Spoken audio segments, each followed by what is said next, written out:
정의뇌박 이재현입니다. 반갑습니다. 여러분들의 구독과 좋아요, 좋은 컨텐츠를 만드는데 큰 도움이 됩니다. 저희 이지브레인이 최근에 이제 압구정점 또 분당점을 오픈을 했고요. 또 올해 지점을 하고 싶어하는 원장님들이 갑자기 많이 늘어나셔서 올해 안에 한 두세 군데는 더 지점이 늘어나지 않을까 이렇게 생각이 됩니다. 이지브레인을 찾아와서 이제 진료 서비스를 받으시고 그 서비스에 만족해서 주변 분들에게 많이 소개를 시켜주시고 이런 이지브레인을 아껴주시는 분들이 좀 많이 있었기에 이제 가능한 일이 아닌가 이렇게 생각이 됩니다. 그리고 이게 전 세계적인 트렌드가 이제 그런 방향으로 가고 있는 것 같아요. 근거 중심의 정신건강의학 서비스. 그래서 우리나라에는 이제 이지브레인, 제가 이제 오래 전부터 준비를 해서 이제 스타트를 했고요. 그리고 이제 미국에도 이제 브레인 트리트먼트 센터라고 하는 곳이 있습니다.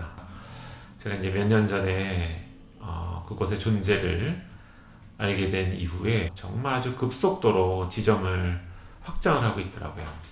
그래서 이런 이지브레인과 같은 근거 중심의 정신건강의학 서비스가 그동안 정신건강에 어려움이 있었던 분들에게 정말 큰 도움이 되는 이런 서비스가 되고 있기 때문에 가능한 일이 아니었나 이렇게 생각이 됩니다.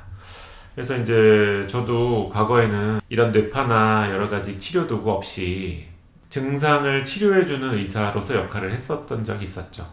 그래서 우울하면 우울감을 낮춰드리고 불안하면 불안감을 낮춰드리고 이 증상에 포커스를 맞춰서 치료를 하게 되다 보면 물론 이걸로 도움을 많이 받으시는 분들도 있지만 이 증상이 개선이 됐다고 꼭 뇌가 건강해지고 뇌에 여러 가지 어떤 문제점들이 이제 생기지 않는 거는 아니거든요.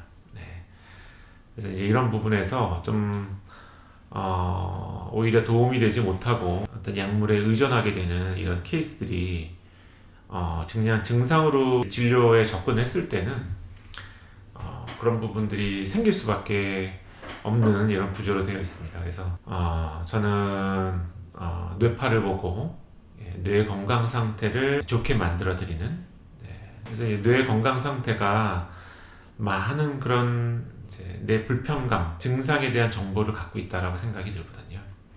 뇌파를 보게 되면은 얻게 되는 가장 큰 점은 이게 정말 뇌 건강 이상으로 인해서 내가 불편한 건지 아니면 뭐 누구나 뇌가 건강해도 여러 가지 스트레스 요인이나 여러 가지 개인적인 기질 특성에 따라서 어떤 불편감을 느낄 수도 있는 거거든요. 이 두 가지를 그냥 증상으로만 접근했을 때는 구분이 어려운데 뇌파를 보면은 구분이 비교적 이제 간단하고 쉽다라는 거를 알 수 있게 되는 거죠. 그래서 다른 병원에서 치료를 받다가 저희 병원에 오셨던 환자분들의 뇌파를 보게 되면 어떤 분은 뇌 건강의 이상이 개선이 되지 않는 치료를 오래 받았음에도 불구하고 이런 분들이 많이 있는데요.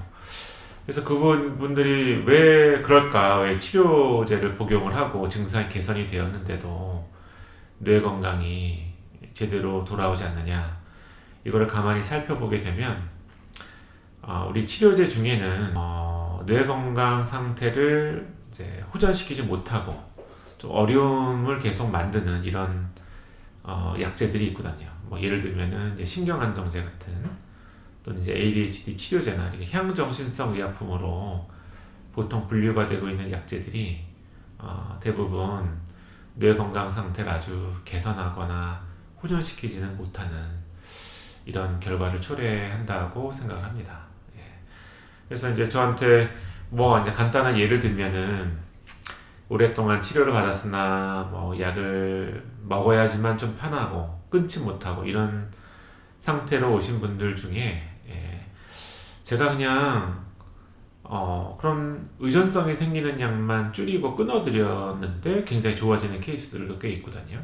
근데 이거를 제가 그냥 증상만 보고 이제 치료를 하는 의사였으면은 저도 비슷한 실수를 반복하지 않았을까 이렇게 생각이 됩니다. 이제 물론 모든 분들이 다 그런 거는 아니겠지만 어떤 일부 증상으로만 너무 포커스를 맞춰서 이제 치료를 진행하다 보면 뇌 건강 상태가 오히려 개선이 되지 않거나 오히려 이제 안 좋아지는 이런 경우도 발생할 수 있는데, 이제 이런 것들 때문에 자꾸만 근거가 있는 이런 뇌파나 이런 것들을 보고 치료적으로 좀 접근을 하는 게 좀 길게 놓고 봤을 때 이제 유리한 이런 치료 방식이 되겠죠.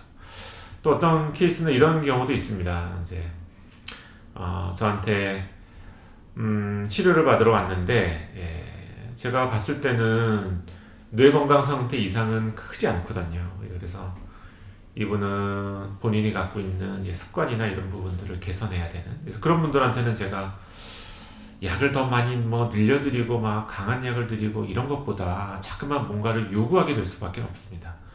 그래서 지금 이런 상태에서 생각을 조금 더 긍정적으로 해보시고, 또 하루 이제 생활 패턴이나 이런 거를 조금 더 규칙적으로 가져가시고, 그래서 이제 가능한 한 조금씩 본인이 할 수 있는, 너무 이제 어렵지 않은 것들을 찾아서 조금씩 사회적인 경험이나 이런 거를 자꾸만 쌓도록 이제 애를 써보시고, 이런 이제 요구를 계속 하게 되는 경우가 있어요.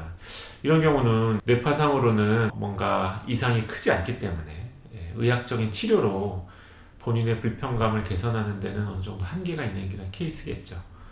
그래서 제가 그런 분들한테는 꼭 이제 이런 말씀을 드리는데, 제가 정말로 이제 경험하고 느낀 건데, 저한테 오시는 분들 중에 사실은 경제적으로 독립을 하시면서 정말 모든 증상들이 개선이 되고 나아지신 분들이 굉장히 많거든요. 네. 나한테 뭔가 할 일이 생기고, 그게 나한테 뭔가 경제적인 안정을 가져다 주고, 그게 나한테 어떤 프라이드, 나의 자존감을 높여주고, 이렇게 될 수 있는 굉장히 큰 게 저는 이제 사회적인 그런 경험, 그래서 사회 내에서 내가 어떤 부가가치를 창출하고, 이제 그런 것들로 인해서 경제적으로 안정이 되는 이제 이런 것만큼 뇌 안에 여러 가지 호르몬의 밸런스가 잘 맞아지는 상황은 없지 않을까, 이렇게 생각이 됩니다. 자꾸만 그래서 그런 요구를 제가 해드리는 경우가 많이 있어요. 그래서 어떤 분들한테는 제가 이제 잔소리가 너무 많은 이제 이런 의사로서 비춰질 수도 있을 거다, 이렇게 생각이 들기도 합니다. 자, 그래서 오늘 그냥 제가 그동안 좀 느끼고 있었던 거를 말씀드렸습니다. 그래서 왜 요즘 이지브레인 체인점이 많아지는지, 그래서 그만큼 이런 서비스를 그동안 원하고 있었던 분들이 많았던 것 같다. 근데 이거는 비단 이제 우리나라 이 이지브레인과 관련된 문제가 아니라, 미국도 똑같다. 미국도 브레인 트리트먼트 센터가 굉장히 여러 지역에서 지점을 넓혀가고 있는 이런 속도를 보게 되면, 그동안 이제 정신건강의학 서비스가 너무 과거의 패턴, 과거의 그런 형식에서 벗어나지 못하고 있었던 게 아닌가, 이렇게 생각이 듭니다. 경청해 주신 분들 감사드립니다. 이상 마치겠습니다.